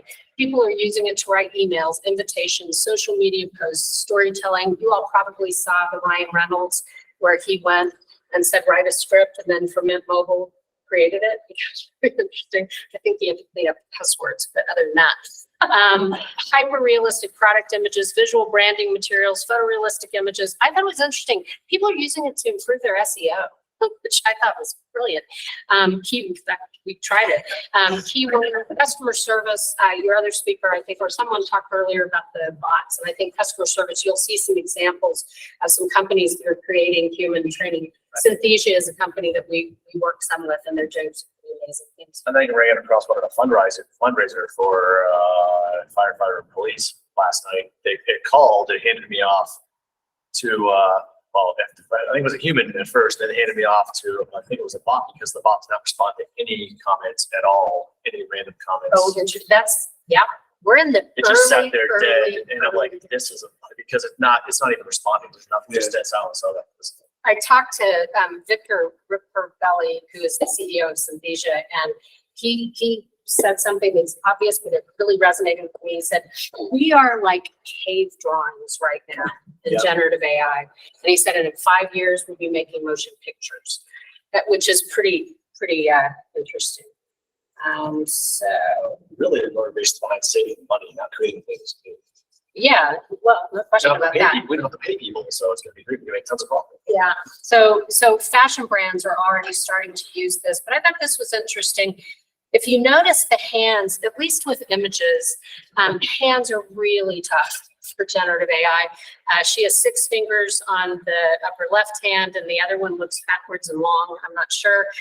So typically, people who are working with generative AI for images know now not to use anything where you're going to have hands or feet, because they can also be webbed and all sorts of things. And so now to the risk. This will be the interesting part of the conversation, I think. Scraping. So Getty Images sues Stable Diffusion for scraping their content. It's not just Getty.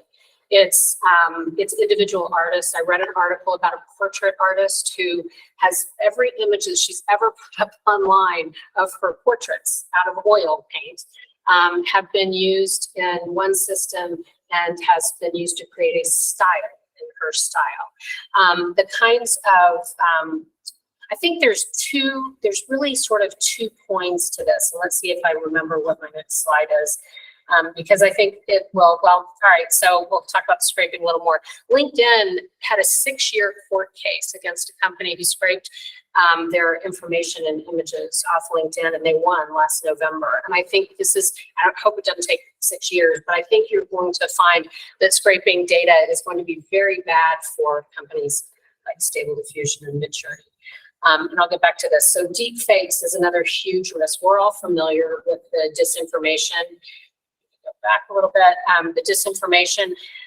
The deep fakes are, I think, where the government is going to get involved. I think because of misinformation in the political climate and all these things, these are all deep fakes. And, you know, I could have done an infinite number of deep fakes. This next one you've probably all seen, but I thought it was worth showing just in case you haven't seen it.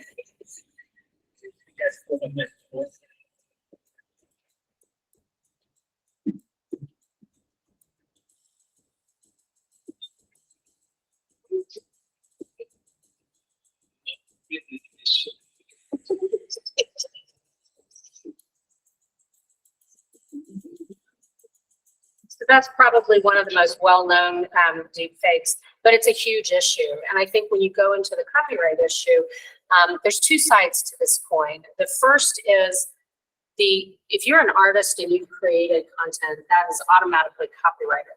Not generative AI, but in the traditional sense, right? So photographs and art and works, written works, and so forth. And I think there's general agreement. I haven't found anyone so far that hasn't disagreed or that has disagreed with this. When we talked to Google, Adobe, I mean, a whole bunch of companies.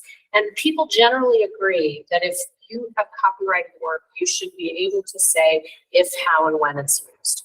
And that's the issue behind the scraping, is that this is work that brings them livelihood, and that they should have some say in how, if, when, and how it's worked. The second side of that coin, though, is whether or not generative AI can be copyrighted. And the Copyright Office came out with a decision, I think just 2 or 3 weeks ago, basically that many people have interpreted that means. In fact, I saw an article, I may have put it in here, AI-generated work should not have copyright protection. And then it goes on to say the U.S. Copyright Office has correctly determined that works created. They have not. What they said is that the copyright law says that it has to rise to the level of human authorship and human creation.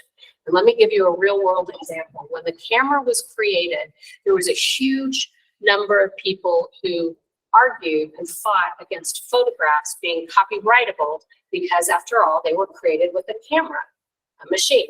And you could take that to video and all sorts of things. And what happened is, over time, they learned that, in fact, it was operating the eye, the context, the subject matter, all these things play into the human authorship question.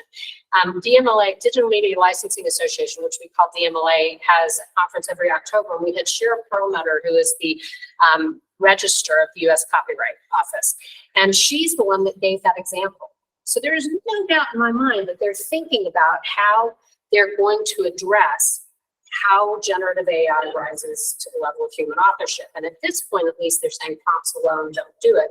But I think you'll find over time it will. This is too creative a tool. You're going to have people that are going to be, the Ansel Adams of generative AI. And so I think that's going to change. So don't be confused by people who say it's not copyrightable.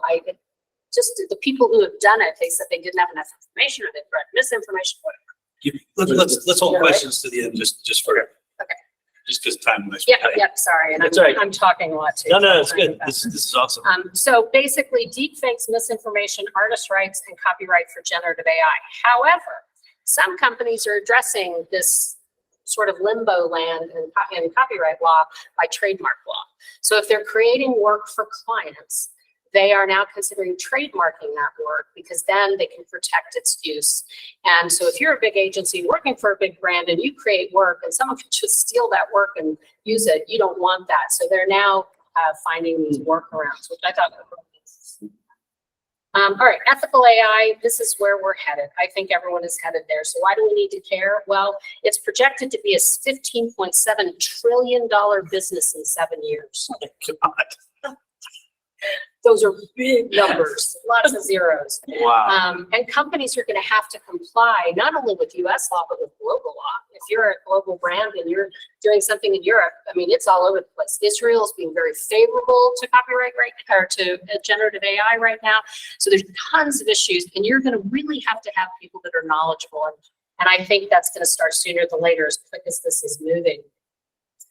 So, all right, so responsible AI is an emerging area of AI governance covering ethics, moral, legal issues. Now, this is a slide that just shows a very small number of organizations, and there's many, many, many that are working on generative AI policy best practices. Our organization is participating in an amicus brief. So, and I want to point out one in particular, and that's the Content Authenticity Initiative. If you don't know the Content Authenticity Initiative and you're working with visual content and generative AI, you might want to find them. They were founded, really, they were founded by Adobe, but they're working now, they're independent. They say they're independent, they're under Adobe's umbrella, but they are working with big media companies like Twitter, the New York Times, and their purpose for being is provenance and transparency. So Adobe, through its work with Content Authenticity Initiative, is now creating tools that you can track provenance of an image from the moment it's created and throughout. And I happen to know that the CAI is now working with some of the large open source scrapers to talk with them about how you start at least tracking where they got the content in each release, so that as the laws evolve, people will be able to know if they have problem content, which I think is so interesting. And their purpose is really just to, again, protect the rights of creators, make sure that provenance is that it's possible for us to even know. And I'm almost done. I think that's close, if not it. I'm sorry. Should be. All right, so a couple of companies, startups. This company is called Bria. They are an AI company out of Israel, and they are working with natural language. You don't need prompts or prompts engineers with them. Their system, this is for professionals. You can go in if you need to create an Irish backdrop for this beer. You can type in an Irish pub interior. You click generate, and it generates the options that the system found for an Irish pub background. And then you click the one you want, and it pops it in. Another thing that they are doing, which I think is really going to be amazing, is they will allow you to take a campaign that you might have created for the US, and you can modify it, change the ethnicity, the race, the backgrounds. So they're trying to make it, isn't that incredible? That one just blows me away, and I've seen it 1,000 times. Visual, I'll tell you in just a minute, is a company that is all about clean data sets and ethical AI. They're out of Europe, and so they are out of Europe, and I think I just went backwards by mistake. There we go. Okay, so Visual is out of Europe, and they're all about clean data. In fact, they're like, if you go on LinkedIn and you want to hear about people talking about unethical AI, they're saying ethical AI, get clean data sets. There's lots of ways you can get information. We're talking about visual mainly here. I don't know if it showed all of the people that they really have an extraordinary collection of content. So bottom line is, I'm really excited about generative AI. I think we're in the early stages, and there's going to be a lot of little pain and suffering and bumps in the road, but I think it will, like everything, it'll evolve. We'll have to figure out how to use it and when to use it. And there's a lot of, really big companies that are trying to influence that right now. Awesome. Well, thank you. If you've got questions here, let's get the camera back on. If you've got questions online, raise your hand. If you're, why don't you move back over there, then I'll get this stuff going. If you've got questions, raise your hand. That was fascinating. Just the amount of unknowns in this space right now is just insane. I'm curious. Let me ask you one just to start. The nature of how an AI image is generated, where it's sort of starting with random noise, like figuring out which of the thousands of images that have been sort of abstracted up to generate this image. Someone described it once as trying to identify the grain of sugar you put into cake batter that in the cake that was baked. Is there anything about how they're generated, even if the set might be dirty, that you think there are issues, pro or con for what's copyrightable or not, just in how it's generated, where it's not copying and pasting elements, but it's, Well, so a couple of things. One, there are companies now that are working on ways that you can, think of Lensa, the app, you can upload 10 or 15 images. In fact, that image of me at the beginning was actually a Lensa avatar, sort of. In any case, there are companies now that are saying, that believe, I should say it this way, that believe that adding your own content and will increase the success, if you will. It's tricky though, because you want to have to take the time to gather. The whole point about generative AI is you don't have to go out and edit millions of images and put it up on a site, right? So I do think that the Copyright Office is going to look for those nuggets of human authorship. So what is it? Is it that you put original content into it? Is it the idea is very unique and you can somehow prove the idea is unique? I think it will ultimately get to output, because there are going to be people, as I said, that'll be the Ansel Adams of generative AI, and the people like me who, get 6 fingers pretty regularly. Of course, I think I'll blame the system. But yeah, so I think the takeaway for me at this early stage is be thinking when you're creating visual content or any kind of content, from if you want to copyright it, that it really has to rise to that level of human authorship. And it's interesting because the Copyright Office, the law is written human authorship. They have acted on human creativity. And I think that's a key difference, to be honest, because authorship, you could make the argument, it's never going to be human authored, but neither is a camera photograph, right? But human creativity definitely impacts it. So I think that'll help. Any questions? Well, so the question, I guess, is the way that. Can you speak up so that people out there? Yeah, I'm sorry. No, the question, I guess, for me, knowing as a human author, I don't know that I need to see the difference on a blockchain to be able to say that this is coming from me versus an AI. Have you seen any kind of like chaining of blockchain to be able to talk to those layers that might contribute? Well, it's interesting. I do know of at least 3 companies that are building their visual content systems on the blockchain to track provenance, but I think they have an intent to go towards smart contracts and be able to, decentralize licensing via smart contracts. That's been sort of the dream, but it's a few years, when blockchain was all the hype, that's kind of where everyone, including my company, iSPY Visuals, wants to go to. I do think there are other ways to track provenance, like the tools that Adobe is creating and some of these other companies. But I do think it's important, because the problem right now is it's really tough. There was a free content site that you all may know of called Unsplash that was bought by Getty. Ultimately, I think it was more well known before Getty bought it. But in any case, Unsplash had several lawsuits against them because maybe some unethical people just would go like this German photographer's art. So they took, copied all the art and then uploaded it on Unsplash as though it were their own.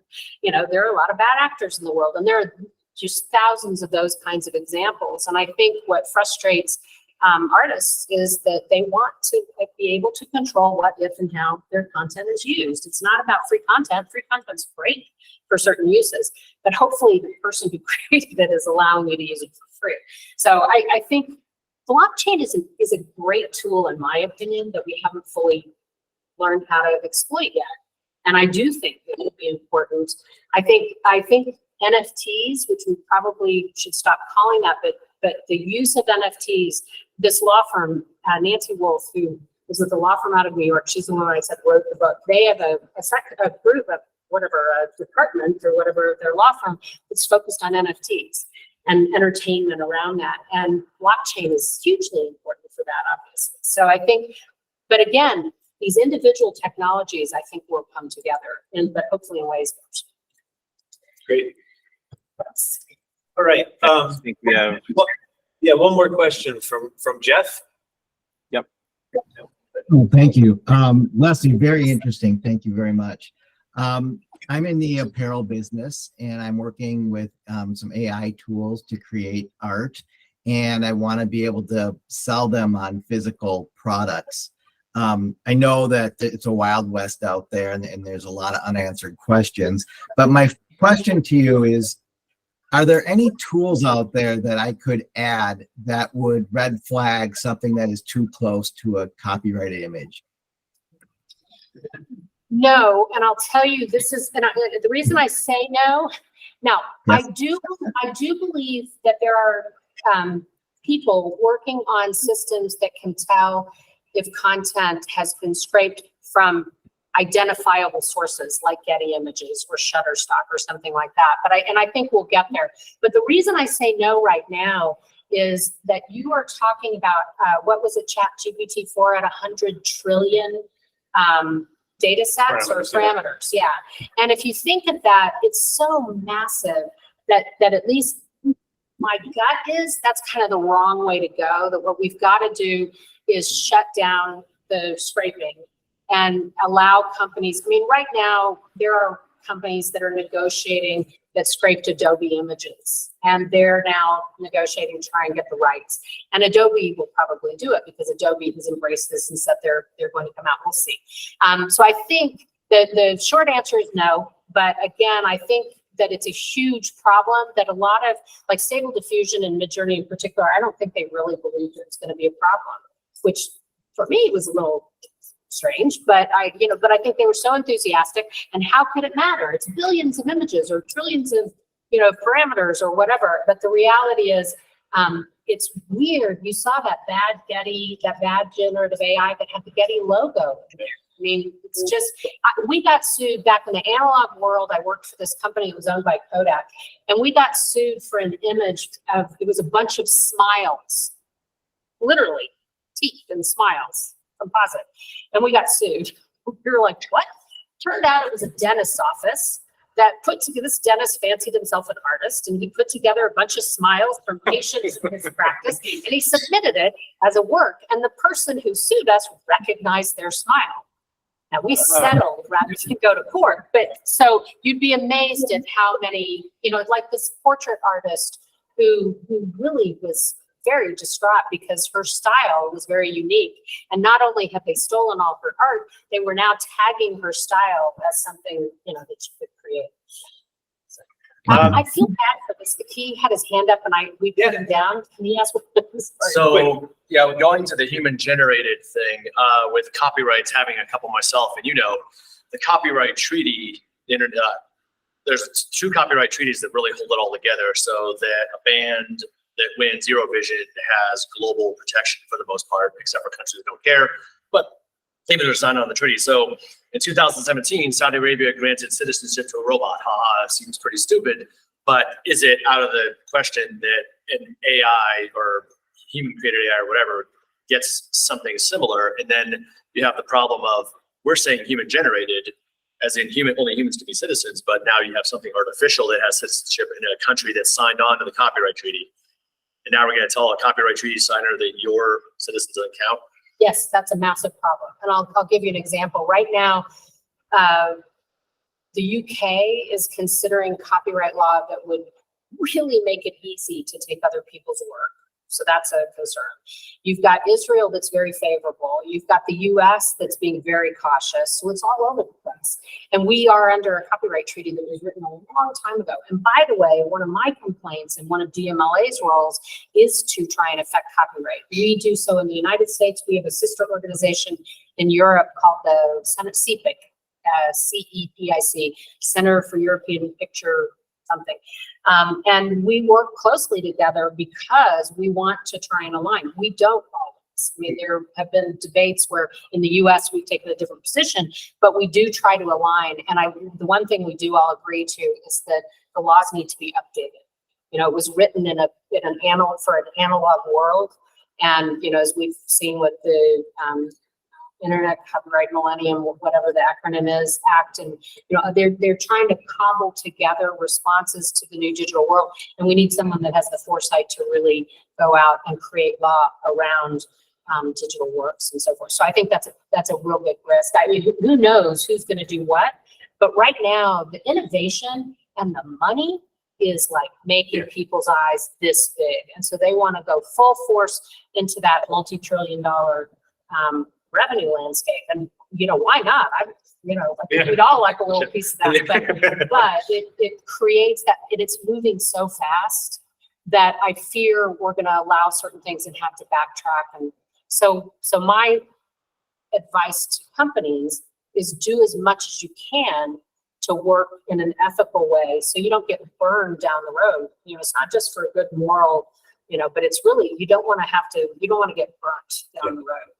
Yeah, it may not be a big corporation, it'll be the next Mark Zuckerberg that steals everyone's stuff, makes a bunch of money and says, we're going to move fast and break things. Well, Facebook effectively has already gotten the rights to steal all your stuff because if they're, you know, people don't ever read the fine print they're giving them. And it's a huge issue, like DMLA's talked to Facebook many times, you know, so you have to be careful. But that's why you have all those associations that I put up there, you know, is that it's good. In this case, it really is good. You've got a lot of different organizations and many of them are associated with MIT, Stanford, Georgetown, you know, all these universities are getting involved too. And in this case, it's good because I think you'll get a lot of really good minds on trying to figure out how we respond in an appropriate way, but also quickly. Great. Leslie, thank you so much. We're out of time, but thank you so much. That was